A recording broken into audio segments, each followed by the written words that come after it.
साथ मैं हूं रोशनी सिंह। बुलेटिन की शुरुआत करते हैं इस वक्त की बड़ी खबर के साथ। आपको बता दें, मुंबई में डीपीएस स्कूल को बम से उड़ाने की धमकी मिली है। इस वक्त की बड़ी खबर आपको बता रहे, 15 अगस्त को मुंबई को निशाना बनाने की चेतावनी दी गई है।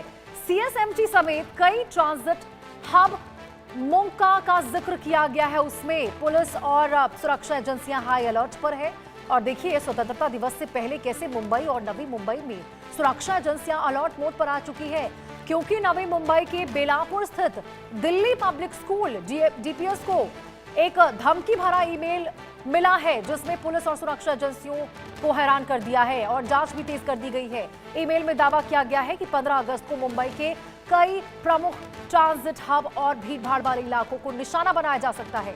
आपको बता दें, धमकी में घाटकोपर, मरोल नाका, अंधेरी, गुंडावली और छत्रपति शिवाजी महाराज टर्मिनल्स जैसे महत्वपूर्ण स्थानों का जिक्र किया गया है।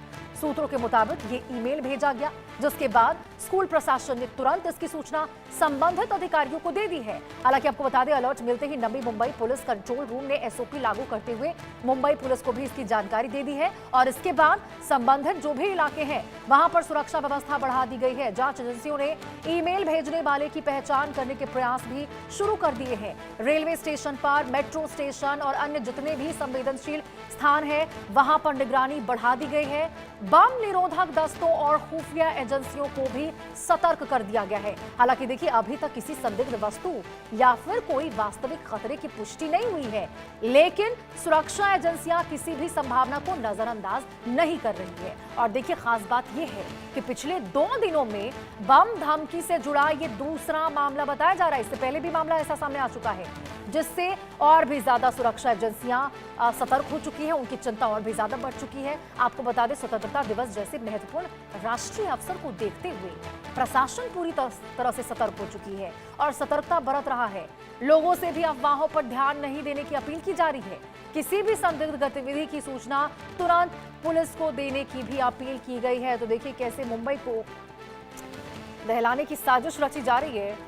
स्वतंत्रता दिवस के समय कैसा धमकी भरा ईमेल दिया गया। शाहिद अंसारी हमारे सहयोगी इसी खबर पर ज्यादा जानकारी के साथ जुड़े हुए हैं।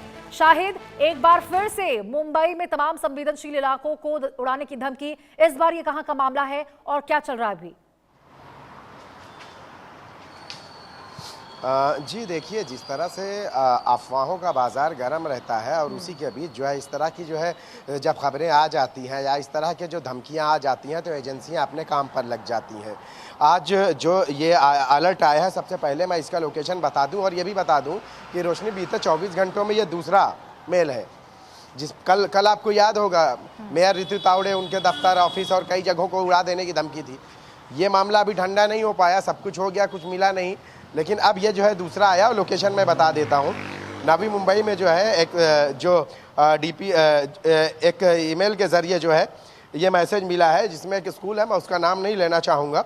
स्कूल में ये मेल आया है और उसमें मेल के ज़रिए जो है ये कहा गया है कि देखिए, जिन जगहों का जिक्र किया गया है, घाटकोपर, मरोल नाका, अंधेरी और इसके साथ साथ जो है गुंडावली, छत्रपति शिवाजी महाराज टर्मिनस, ये सारी जगह जो है इनके टारगेट पर है और उन्होंने जो है इसके लिए मेल किया है और इन सब जगहों पर जो है धमाके करने की जो है धमकी दी है।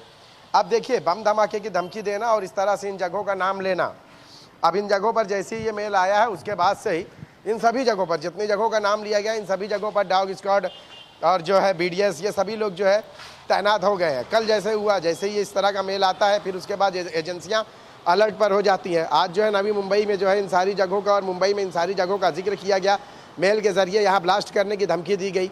तो इसके बाद जो है एजेंसियाँ फिर से अलर्ट हो गई हैं।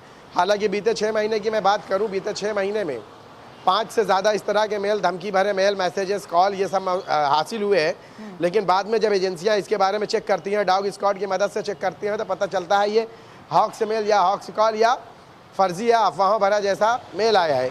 लेकिन इस तरह के जब कॉल या मेल से आते हैं तो एजेंसियों के लिए एक दर्द सिर हो जाता है कि उनको सारी जगह जो है 2 से 3 घंटे, 4 घंटे के लिए जो है ब्लॉक करके जो है उन सब जगहों पर तलाशी लेना पड़ता है कि खुदा न खास्ता कहीं जो इस तरह का मेल करता है, अगर बात सच निकली तो हो सकता है कि फिर एक संगीन नतीजे का सामना करना पड़े।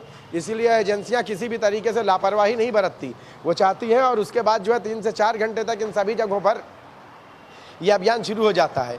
इसके पहले आपको याद होगा मुंबई हाई कोर्ट और दूसरी कई सारी कोर्टों में इस तरह के जो है धमकी भरे मेल्स के जरिए जो है धमकाया गया कि यहाँ बम ब्लास्ट हो जाएगा।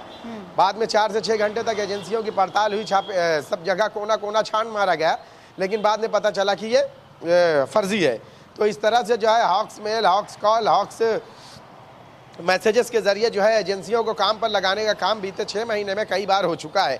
ये भी ऐसा जाहिर होता है कि ये भी उन्हीं में से एक है। जी, हालांकि शायद वही बात है ना कि भले ही अफवाह हो लेकिन सतर्कता तो जरूरी हो ही जाती है। मुंबई ने इतिहास में बहुत ही एक बड़े हमले से वो गुजरा है और उसको कोई भुला नहीं सकता है। ऐसे में ये छोटी मोटी अफवाहें भी बहुत बड़ी चिंता यहाँ पर उजागर कर सकता है। अभी वहां पे क्या चल रहा है, जरा उसके बारे में बताइए शाहिद, उस स्कूल में क्या हो रहा है?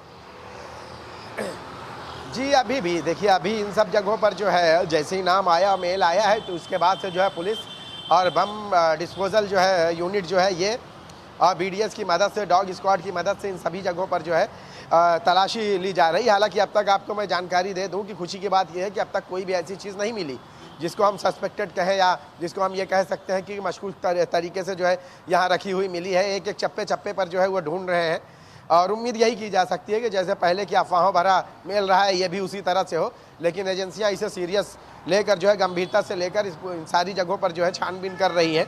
मुंबई के बारे में आपने बात की, 26/11 के बाद से ही मुंबई में जो है हर उस चीज़ को जो है बहुत ही गंभीरता से लिया जाता है, क्योंकि 26/11 आतंकी जो घटना घटी थी उस दौरान जो है बहुत सारी कमियां, लापरवाहियां सारी जाहिर हुई। उसके बाद ना मुंबई पुलिस, नवी मुंबई पुलिस या महाराष्ट्र पुलिस कोई ऐसी गलती नहीं करना चाहती जिसको लेकर पुलिस की जांच, पुलिस की सुरक्षा और पुलिस के पर कोई सवालिया निशान फिर से लग सके। शायद और बेहद जरूरी हो जाता है ऐसे में कि पड़ताल हो, भले ही अफवाह क्यों ना हो, उस पर उन अफवाहों पर भी गहराई से जांच की जाए ताकि पता चले कि सच भी इस बात में कोई है या नहीं। ठीक है, शायद अब